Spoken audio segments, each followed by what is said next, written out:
The wind moved differently here, carrying not just air, but whispers, echoes of lives long erased, memories that clung stubbornly to the land. I stepped carefully along the overgrown path, the earth soft beneath my boots, each step a wakening ghost whose stories refused to die. The plantation lay in ruin, vines strangling the walls, windows gaping like empty eyes, and yet the silence itself was alive. I paused at the edge of the main house.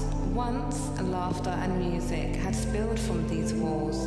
Now, the air carried the weight of sorrow, of cruelty, endured and passed down like a burden. I could feel it pressing on my chest, the spirits of the enslaved, the men and women whose names had never been written, whose hands had tilled this soil, whose labor had enriched a world that ignored them. A journal lay half buried beneath rubble, leather cracked and softened by rain. Its pages whispered secrets of lives hidden in plain sight.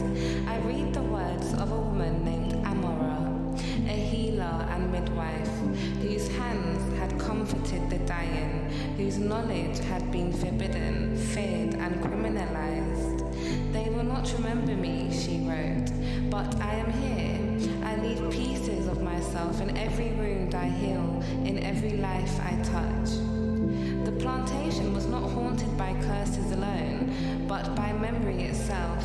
Every creaking floorboard, every rustle of leaves, every broken shutter seemed to carry intention. I imagined Amara walking among the fields, her chants low and protective, her fingers tracing symbols in the dirt that only the initiated could understand.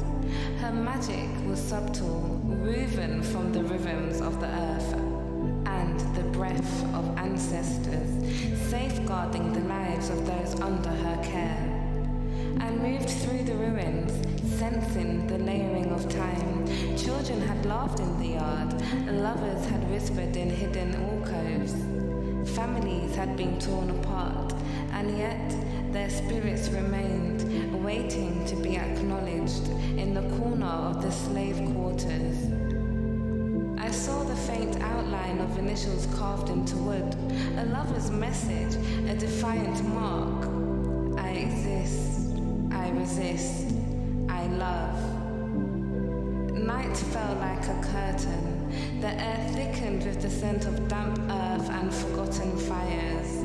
Shadows stretched across the walls, coiling and retreating as if alive with memory. I heard the faint murmur of voices, not fully audible but unmistakably present. They were stories that refused to be silenced, histories that demanded to be felt, not just recorded. And then the energy shifted. I felt a presence beside me, strong, patient, commanding.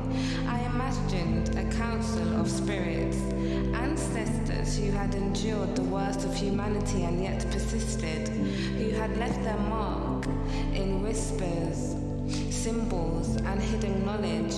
They seemed to observe me, testing my intent. I understood then the land itself was a library, and I was a reader, granted access only because I sought truth, not treasure.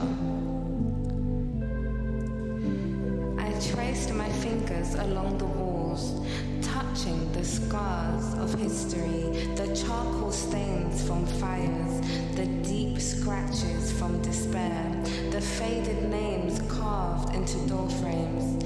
Each mark was a chapter, each echo a story, and in that recognition, a sense of awe and fear intertwined. The past was not dead, it lived, breathed, and demanded acknowledgement. As I left, the moon rose fully above the ruins, silver light illuminating paths I could follow, marking the way forward. I realized the power these sites was not only in the pain they bore, but in the resilience they preserved. These places, these spirits, these hidden histories, they were a bridge. They reminded me that even in horror, beauty and courage could persist. Even in silence, voices could echo across centuries. The wind carried their whispers with me, a chorus of memory, sorrow and hope.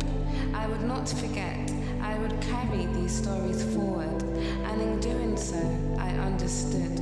Every ending of the past was a beginning for the present. Every shadow held a lesson, every ghost demanded reverence. And somewhere, deep beneath the earth, I felt it, the pulse of what was coming.